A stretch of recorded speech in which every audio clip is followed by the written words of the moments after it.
Hello student, my name is Vikram. Welcomes you to strive for progress. Topic आपको पता लग गया होगा, चलिए स्टार्ट करते हैं।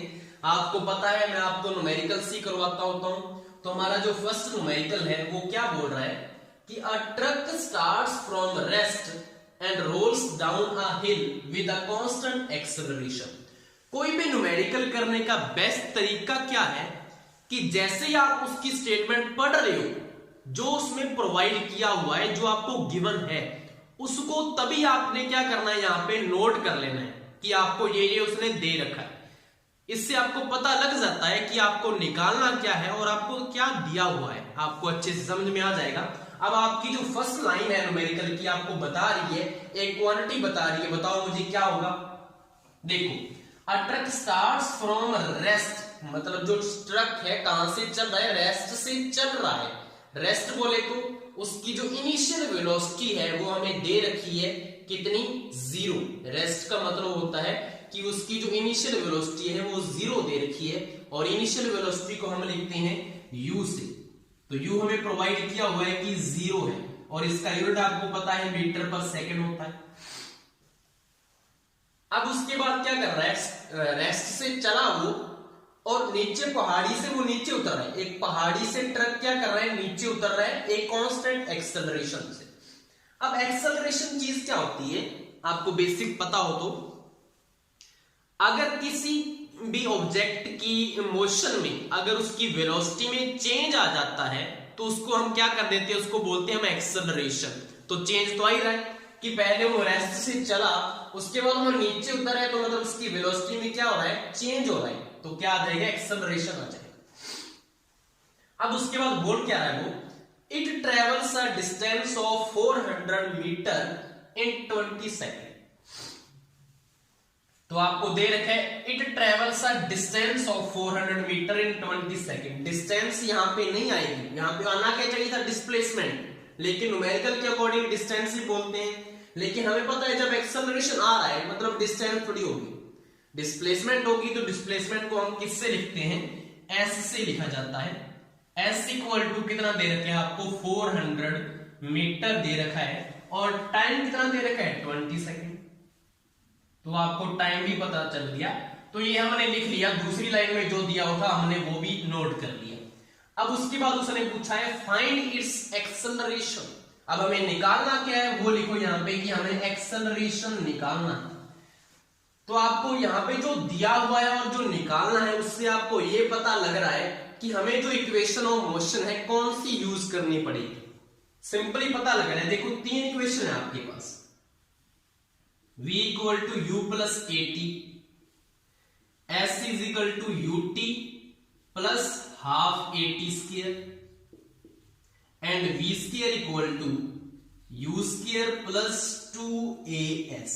अब मुझे बताओ, आपको कहीं पे भी फाइनल वेलोसिटी दी हुई है क्या, फाइनल वेलोसिटी होती है v की वैल्यू आपको दी हुई है कहीं पे भी, मतलब v वाली ये इक्वेशन है ये भी नहीं लगेगी, v वाली ये भी नहीं लगेगी। तो हमारी इक्वेशन लगेगी कौन सी, सेकंड इक्वेशन में आपको देखो डिस्प्लेसमेंट दे रखा है, दिया हुआ है, u आपको दिया हुआ है, ठीक है, टाइम दिया हुआ है, ठीक है, a आपको निकालना है, निकल जाएगा। सिंपली ऐसे तरीका होता है न्यूमेरिकल करने का। तो यहां पे वैल्यू पुट करो इस इक्वेशन में, s की जगह क्या पुट करोगे, 400 इक्वल टू u कितना दिया हुआ है, 0 इंटू में टाइम कितना था, 20 सेकेंड, प्लस 1/2 लिख लो, इंटू a तो हमें फाइंड करना है, इंटू t का स्क्वायर, t कितना है 20 का स्क्वायर कितना हो गया, 400 ही होगा ना 20 का स्क्वायर, ठीक है जी। अब देखो ये तो 0 ही हो गया क्योंकि 0 को मल्टीप्लाई करेंगे तो 0 ही आ जाएगा। अब देखो यहाँ पे कितना बचा, 2 को यहां से क्या कर दो, डिवाइड कर दो, यहाँ पे क्या आ जाएगा, 200 आ जाएगा, 2 दूना 4, 0 0।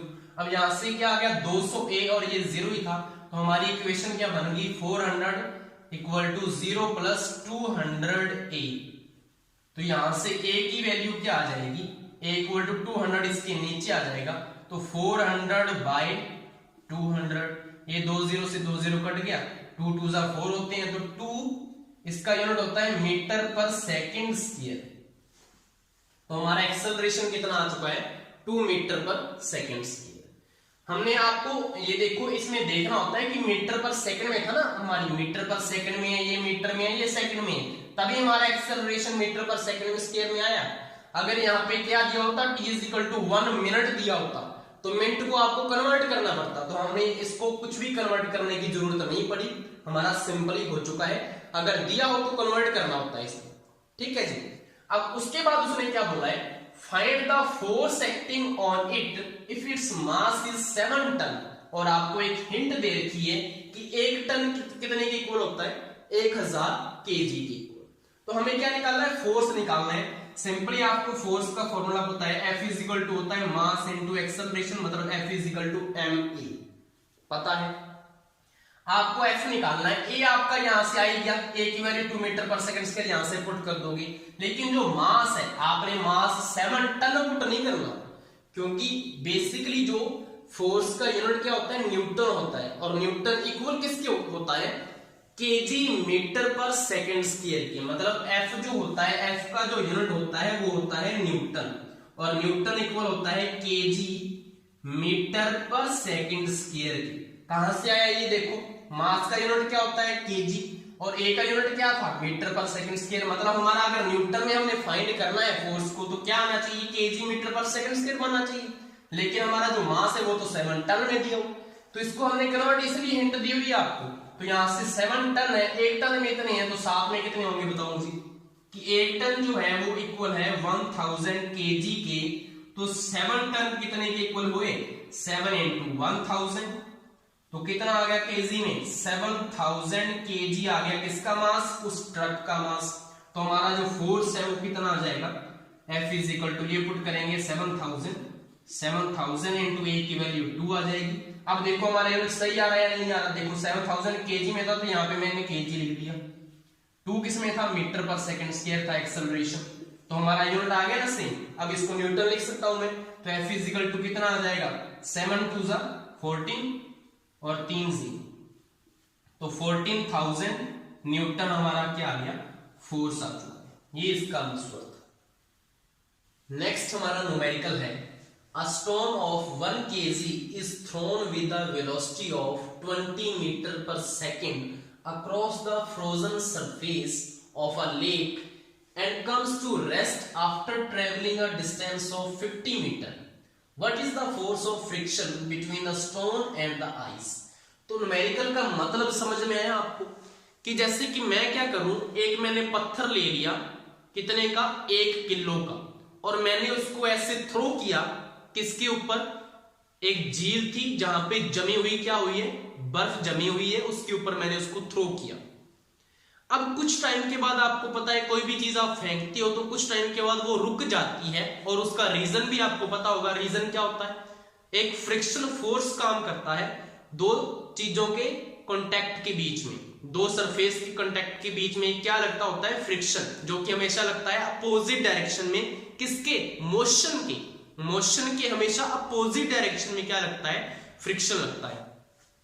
मतलब आपको फ्रिक्शन फाइंड करना है, मतलब वो हमेशा क्या लगता है, अपोजिट डायरेक्शन में, तो मतलब फोर्स जो आएगा वो किस में आएगा, नेगेटिव में आएगा। और मैं आपको यहाँ पे प्रूफ भी करूंगा कि फोर्स जो फ्रिक्शन का होता है हमेशा अपोजिट में लगता है।